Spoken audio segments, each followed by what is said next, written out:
last month, my agency made $108,000, and we are signing between 10 to 20 clients every single month. And I'm going to show you not only the exact system that I'm using right now to be able to sign all these clients, but the 5-step framework that I've developed to be able to get your next 5 clients predictably. Now, the way I got appointments was through a few different methods, but the primary way that I got them was through LinkedIn. But we did something very unique with the actual LinkedIn outreach, which I'm going to cover in a second, that allowed me to book 4 meetings every single day completely automatically, okay?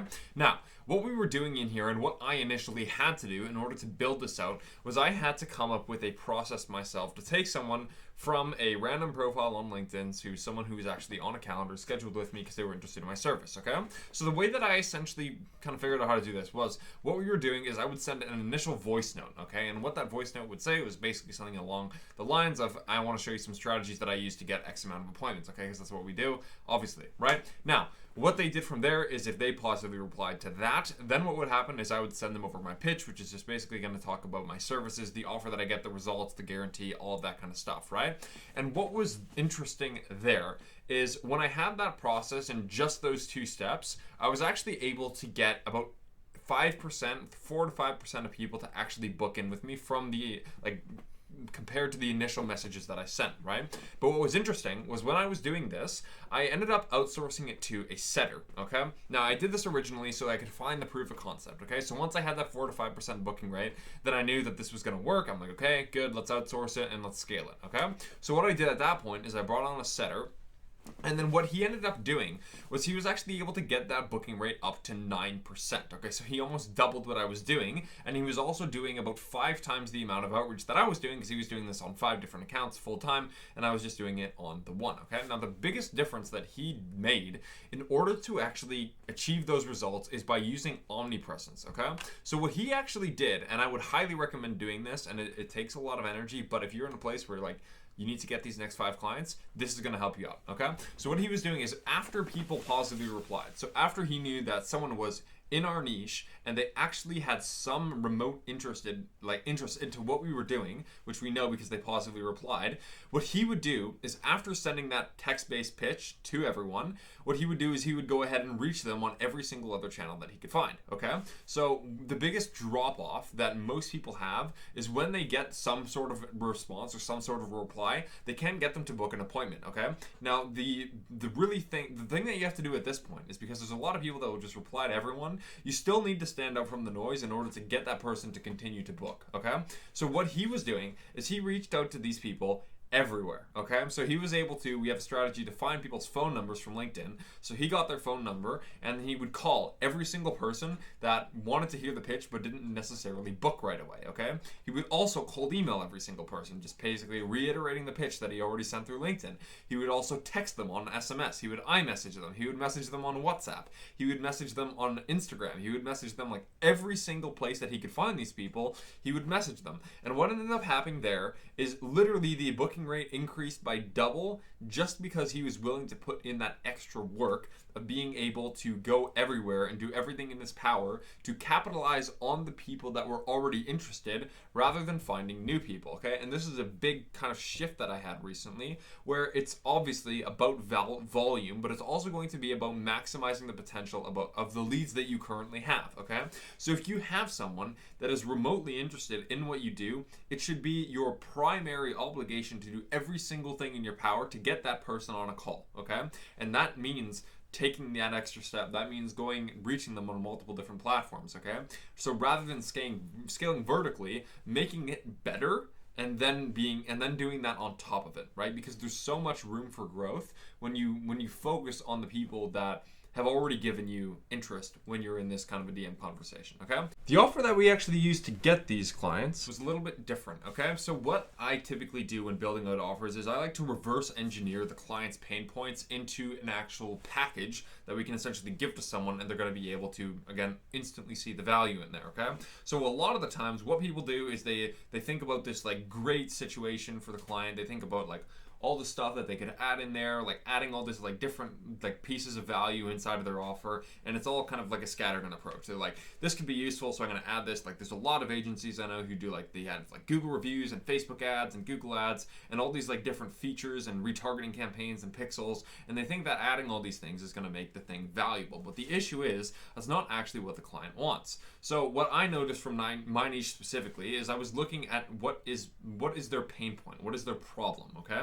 And typically there's three main things. Number one, they weren't really able to truly explain the value in their service, and they weren't able to attract people on clients because of that, or on calls because of that. They weren't able to attract people to actually show up to the call, and they weren't really able to get them to pay a high price. They were getting a lot of price objections and value objections, right? And the second thing that they were dealing with was they were spending way too much time using manual outreach methods, right? So a lot of them were cold calling, a lot of them were like manually sending cold email, a lot of them even were just relying on referrals, right? And then the third thing was that they didn't really have like a predictable way to sign clients because they didn't have a system or a process or an automation in place to be able to like predictably do this for them, okay? So basically taking all of those pain points, I essentially flipped that on its head and built out my offer, which is 120 appointments in 120 days using automation systems or your money back, okay? Now, the reason why that works, specifically, also, if you are interested in that, that is what I offer, and there's a link for that below. But other than that, right, the reason why that works so well is because I'm not coming up with this myself. I'm looking at what the market already wants, and I'm essentially I'm taking that and building my own offer based around the actual problems in the market, right? And that way, I don't have to, like, test all these different things because I already know that this works, because I already know what their problems are. So it's all going to come down again to the niche that you're serving and to the people that you are selling. In terms of how I was able to sell all these people, a lot of people overcomplicate the sales process, but I want you to think of this as a simple 5-step framework, okay? Now, I learned this from Cole Gordon, but there's essentially 5 things that people need to buy, okay? They need to, number one, obviously they need to have a pain point, right? They need to have something wrong in their life that could be better, or something that they want to fix, right? That's number one. Number two is they need to be able to have doubt that they can do it on their own, because if they can do it on their own, they probably will, right? And number three is they need to actually have trust that your solution is going to be the best solution, and they haven't really like tried anything similar to yours that hasn't really worked, or you can at least find a way to differentiate yourself from what other people have done with them before that hasn't worked. And number four is the actual desire. You need to actually make sure that they're in a position where they actually have a tangible goal that you're able to help them go towards. And number five is the cost. So basically the cost of not taking action right now. If all of those 5 things are in place, they won't have any objections and they will just buy, okay? They might be a little bit fearful and you have to overcome that, but logically, if you can get those 5 things, you're gonna be able to essentially close every person, okay? Now, what I have done to essentially reverse engineer that is I built a sales script that essentially takes those 5 points and brings them out to fruition, okay? So how this actually works is, number one, is finding the pain. The first thing that I'll ask is like, what made them book the call, and what specifically about their business isn't as good as they want it to be, okay? And that's going to extract whatever is not working as well. It's going to bring that into the conversation, okay? The second thing I'll ask to cause doubt is, why haven't they been able to figure it out on their own so far, right? Like, what's the main thing that's been holding them back? And by saying that, that's going to, again, like replay that in their mind. Okay, I actually can't really do this on my own, or I would have to spend way too much time trying to do it on my own, right? And number three, right, being able to put them in a situation where they actually believe you, right? And they believe that you guys are different to everyone else, right? If they don't trust that you're actually the best solution, they're not going to buy from you, right? So you have to figure out if they've talked to anyone else, what they have tried in the past, so that you can position yourself as different to those bad past experiences on the pitch. Because the last thing that you want to do is not be able to pitch properly and be like have an objection of they've already tried it before and it hasn't worked, without really knowing why what they did before didn't work, right? So a big example of this is probably like, if let's just take a Facebook ads, because it's a super easy example. If you run Facebook ads for people, there's probably a very large chance that you've talked to people who have run Facebook ads like before and it hasn't worked, right? But the issue is not it's not the Facebook ads. It's probably that they tried it themselves and they're not very good at Facebook ads, right?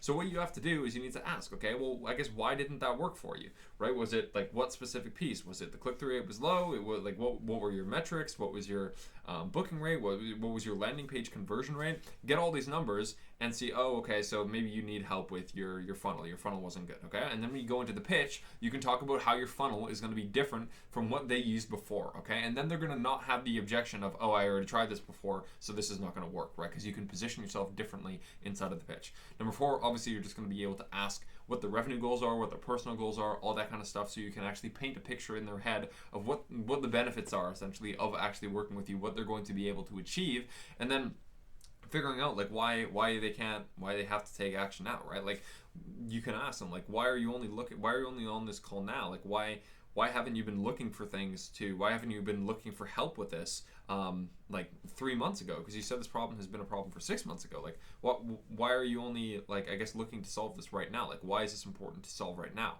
And then they'll tell you, it's like, oh, well, I mean, like, I'm not going to come up with something, right? But you get the idea. They'll tell you why they have to do something now, right? And when you have all those in place, when you're able to actually get these appointments and you're able to outsource this automatically, when you're able to retarget these people on all these different channels, when you have an offer that converts and that solves the problems of your client, and when you can solve these 5 beliefs that someone has to overcome to buy from you, you're able to consistently sign clients. So that's basically how this all works. If you need help with booking appointments, you can work with me. There's a link in the description for that. If not, no worries, and I will see you in the next one.